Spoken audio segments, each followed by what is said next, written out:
messieurs les vice-présidents et dirigeants du CFCM, messieurs les ambassadeurs, messieurs les représentants du culte, les aumôniers nationaux, mesdames et messieurs les parlementaires, messieurs les préfets, mesdames et messieurs, je veux vous remercier très vivement, très sincèrement et très personnellement de m'accueillir ici pour cette rupture du jeûne du mois du Ramadan. J'en avais pris il y a quelques semaines l'engagement, vous étiez là et nous sommes là ce soir ensemble. Je sais le prix pour vous de ce temps spirituel et vous l'avez rappelé, qui est aussi un temps de réflexion sur les valeurs cardinales de justice, de progrès, de tolérance et d'attention à la dignité de toutes et tous. C'est aussi un temps de partage et d'hospitalité sacré, où le visiteur est traité avec une égale prodigalité, quel que soit son rang. Par-delà les convictions religieuses, spirituelles ou philosophiques, ce sont là des valeurs au miroir desquelles nous pouvons contempler, celles qui fondent nos sociétés et qui trouvent à s'exprimer avec bonheur dans notre République. C'est pour moi l'occasion de vous dire, cher Anouar Bibeche, la reconnaissance de la République française, à quelques jours de la fin de votre présidence, venant après celle du recteur Daniel Boubekeur, dont personne n'oublie le rôle qu'il a personnellement joué pour réussir la création et l'installation du CFCM. Votre mandat a en effet été marqué, et vous l'avez rappelé, par les terribles attaques terroristes qui ont frappé au cœur notre pays et fait couler le sang de tant d'innocents. Ces attentats ont mis à l'épreuve le peuple français avec pour objectif évident de créer entre les Français de toute croyance et les Français de confession musulmane une déchirure profonde. Ils furent la tentative explicite de donner de l'islam l'image d'une religion cautionnant le meurtre et la terreur au nom d'idéaux fanatiques. Pour lutter contre cette perversion du message de l'islam, pour surmonter l'horreur des meurtres les plus abjects, il nous fallait le concours d'autorités musulmanes fermes dans leurs convictions, solides dans la dénonciation de ces crimes. Pas une fois, le CFCM n'a fait défaut. Lorsqu'il s'est agi de ce mensonge pervers qui ne cherchait qu'à fracturer notre communauté nationale, il a su trouver les mots sans se placer dans le déni, et cette attitude exemplaire doit être celle de tous les acteurs sur l'ensemble du territoire. De cela, soyez remerciés. Et c'est pour cela aussi que je suis là ce soir à vos côtés. Et voir parmi vous, pour cet iftar, l'ensemble des représentants des différents cultes présents avec vous dans cette fraternité manifeste est la meilleure preuve que le peuple français, quelles que soient les religions, les convictions philosophiques, est uni et en ces matières indivisibles. Il nous faut toujours réaffirmer qu'il n'y a pas dans notre pays d'un côté les musulmans et de l'autre les Français, mais bel et bien uniquement des Français, de tous horizons, de toutes convictions, tous citoyens au sein d'une République dont la laïcité garantit à chacun la liberté et l'égalité et offre comme projet commun la fraternité. Grâce à vous, ce combat pour maintenir l'unité nationale a été remporté et nous avons su tenir collectivement la voie de la raison face à la tentation du pire.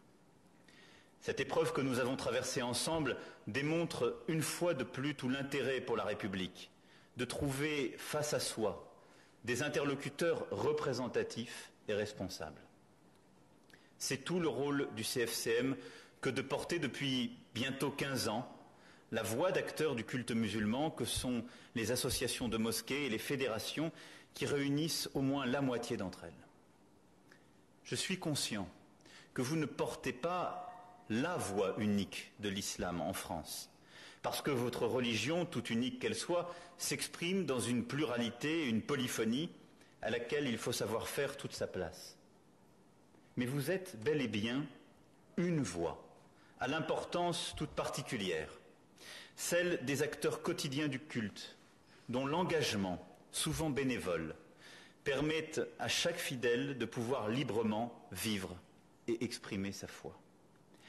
Vous êtes aussi, et c'est d'une importance majeure, une voix légitime, puisqu'issue d'élections, dont il convient d'espérer que vous saurez faire pour l'avenir l'outil d'une représentativité toujours plus large, toujours plus à l'écoute des attentes et des propositions des centaines d'acteurs de terrain.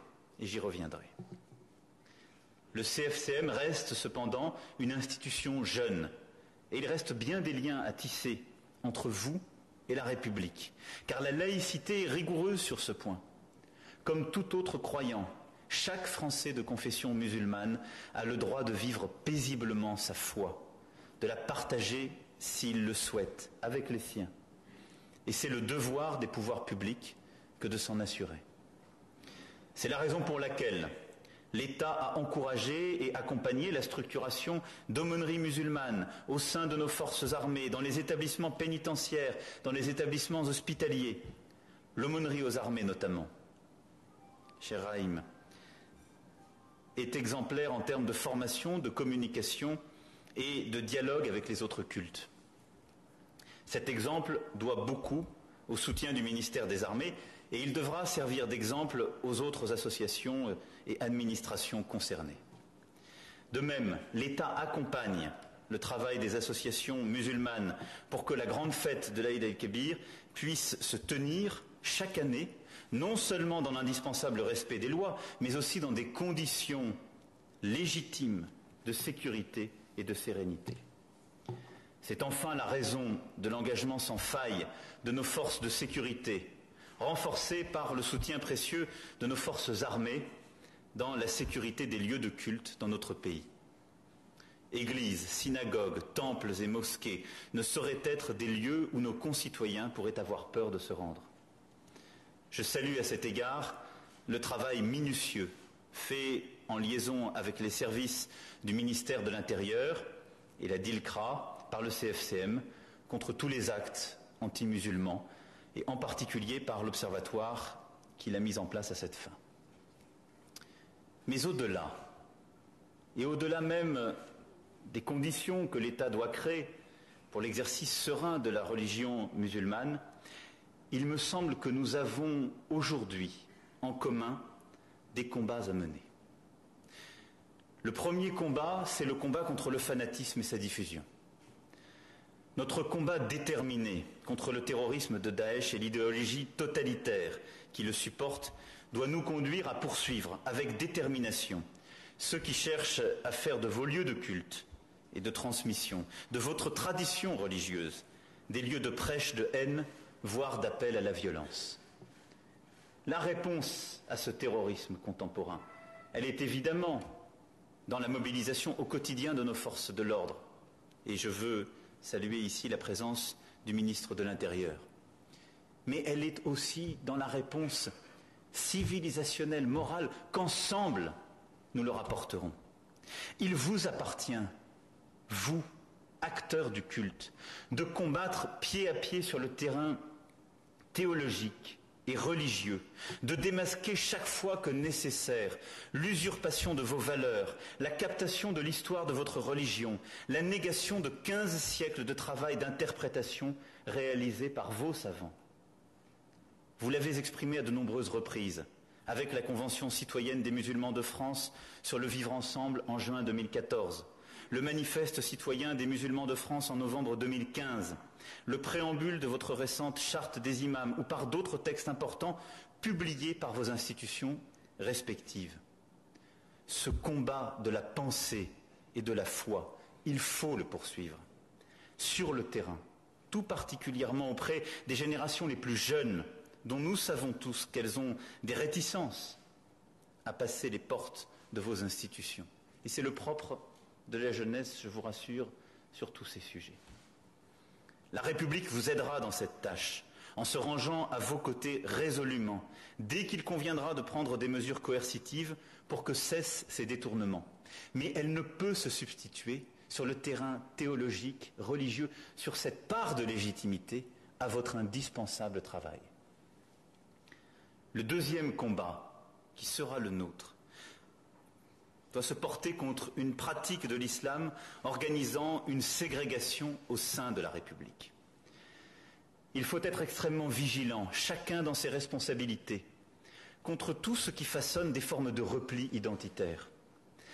Parce que fonder son identité politique et sociale sur sa seule foi, c'est au fond admettre que sa foi n'est pas compatible avec la République.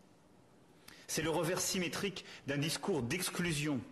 Et c'est un vrai combat politique de part et d'autre, au sens le plus fort du terme, que de les combattre au nom même de la conviction.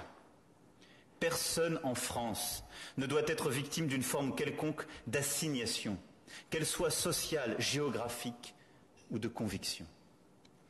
Face à ceux qui, au fond, sont complices pour abattre notre modèle républicain, il nous faut la même énergie. Personne ne peut faire croire que votre foi n'est pas compatible avec la République. Personne ne peut faire croire que la France et les Français rejetteraient sa composante de foi musulmane. Personne, au nom de cette foi, ne peut demander à des Françaises ou des Français de se soustraire aux lois de la République. C'est cela notre défi, de construire ce commun indépassable qui est à la fois notre humanité dans ses convictions et leur pluralisme et notre appartenance à la République dans ce que ce projet porte de dépassement individuel.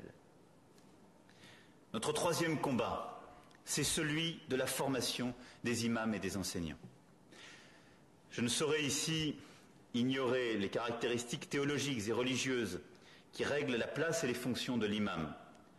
Et procéder par analogie avec d'autres religions ne saurait fonder un raisonnement juste.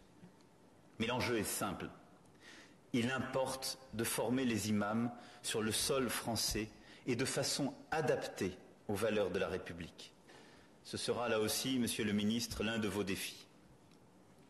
Pour ce qui concerne l'État, cette ambition vise d'abord le savoir des sciences humaines et sociales, plus largement tout l'enseignement non confessant. Nous devons faire aboutir la réflexion, encore récemment alimentée par les travaux pertinents de 3 universitaires, pour offrir la perspective de nouveaux parcours qui pourraient être distingués par des diplômes universitaires. À Lyon, Paris, Strasbourg, Saint-Denis de la Réunion, demain à Bordeaux ou Aix-en-Provence, des universités sont prêtes à travailler en ce sens. Elles auront le soutien de l'État, car il n'est plus possible de se contenter aujourd'hui d'un appel massif à des imams formés dans des pays tiers pour soutenir l'exercice du culte. Et je le dis ici en présence des ambassadeurs que je salue. J'étais il y a quelques jours au Maroc, où nous avons parlé avec le roi de ce sujet. Nous avons besoin de construire et d'assumer pleinement une formation aussi en France de l'ensemble de celles et ceux qui procèdent aux prédications pour l'islam en France. Elles auront aussi le soutien par le biais des bourses de la Fondation de l'Islam de France, dont l'engagement de son président et de son conseil d'administration n'est plus à souligner. L'action de cette fondation, dont le périmètre est bien exclusivement celui de la culture, du savoir académique et de l'action sociale et éducative, est précieuse, cher Jean-Pierre Chevènement. L'ambition des entreprises fondatrices de créer autour d'elle un réseau de partenaires et de soutien lui permettra rapidement de développer ses ressources et ses interventions. Dans le champ religieux, nous savons que les formations en France sont aujourd'hui très limitées et nous savons directement un acteur. C'est pourquoi il faut permettre à des initiatives privées d'émerger dans le respect du principe de séparation. Et comme nous partageons la même interrogation avec des pays voisins, j'invite d'ailleurs ceux qui voudront porter de telles initiatives à oser les penser à l'échelle européenne. Mais je vous demande vraiment, partagée, de vous engager pleinement dans ce combat. C'est le nôtre. Car aux côtés de tous les élus de la République, du ministre chargé des cultes, du travail remarquable fait par toutes les instances en charge de ces sujets lourds et en particulier de la laïcité dans notre pays, je salue également la présence de Jean-Louis Bianco. Il est indispensable que nous gagnions ce combat face aux prédicateurs de haine qui, au nom de l'islam, aujourd'hui, de manière clandestine, procèdent encore à des prêches contraires aux valeurs de la République, à ce qu'est le cœur de l'islam. Ce combat, vous l'avez compris, vous en avez votre part, et c'est cela ce que j'attends de vous. Il convient de ne pas oublier non plus la formation des enseignants de religion dans les cours délivrés à côté des mosquées, parce qu'encore une fois, la parole délivrée aux générations montantes est un enjeu absolument fondamental. Cette parole doit s'inscrire dans la réalité sociale et dans la réalité sociale des plus jeunes, enfants, adolescents, c'est-à-dire d'une société sécularisée et de pluralisme des convictions spirituelles et philosophiques. Il faut également penser à la formation des acteurs administratifs. Monter un projet de construction ou de modernisation d'un lieu de culte, cela ne s'improvise pas. Même si les associations cultuelles sont des associations spécifiques, leurs responsabilités et leurs responsables sont au rendez-vous du combat que je viens d'évoquer. Et ils doivent pouvoir plus largement comprendre les dispositifs juridiques et fiscaux dédiés à ce type d'association. Je veux aussi que notre université, nos organismes de recherche reconquièrent cette meilleure connaissance de l'islam dans toutes ses composantes et toutes ses géographies. Nous avons perdu progressivement à l'université française cette bataille de la connaissance indispensable pour abattre des barrières, pour éviter que ne se replient dans des identités parfois fantasmées les plus jeunes ou les moins jeunes. Et je veux que nous puissions rouvrir dans nos universités des chaires sur l'islam, sur la civilisation, justement, ainsi représentée, sur les différentes géographies concernées, là où, depuis 20 ans, nous avons connu trop de recul. Ces combats, nous devons les mener ensemble, car ils concernent la place de l'islam en France, la sérénité de vos fidèles et, en définitive, notre capacité commune à remplacer l'ignorance, voire la méfiance, par un dialogue serein capable seul de nous préserver des pièges de l'extrémisme, voire d'en éradiquer les germes, ici, en France. Les exceptions ou les concessions que cela peut requérir de la part des musulmans de France ne sont rien, comparées à l'avancée considérable que cela représenterait pour l'islam français et la société française dans son ensemble. Cela pose évidemment de manière vive la question de la représentativité. Dans quelques jours, le CFCM va connaître un nouveau président, que je salue ici. Selon le calendrier et les règles que vous vous êtes donnés en 2013, à la veille des dernières élections pour les conseils régionaux du culte musulman. Cette présidence de 2 ans, cher Ahmed Ogras, va conduire votre institution à son prochain rendez-vous électoral. Il vous reviendra, avec vos vice-présidents et l'ensemble de votre bureau exécutif, de préparer ce temps fort. Nous savons que les élections pour le CFCM et les CRCM ont trop souvent été marquées par des refus de participation qui n'ont pas été le plus souvent bien compris parmi les musulmans eux-mêmes. Et nous savons également que le nombre de mosquées qui participent à ces élections, puisque c'est la base de votre mode de scrutin, reste encore aujourd'hui trop faible. Nous savons enfin que vos associations peinent à recruter de nouveaux bénévoles, plus jeunes, plus diversifiés, pour assurer leur fonctionnement et leur développement. Voilà les enjeux pour l'horizon du scrutin de 2019. Il ne s'agit pas pour l'État d'en écrire les réponses.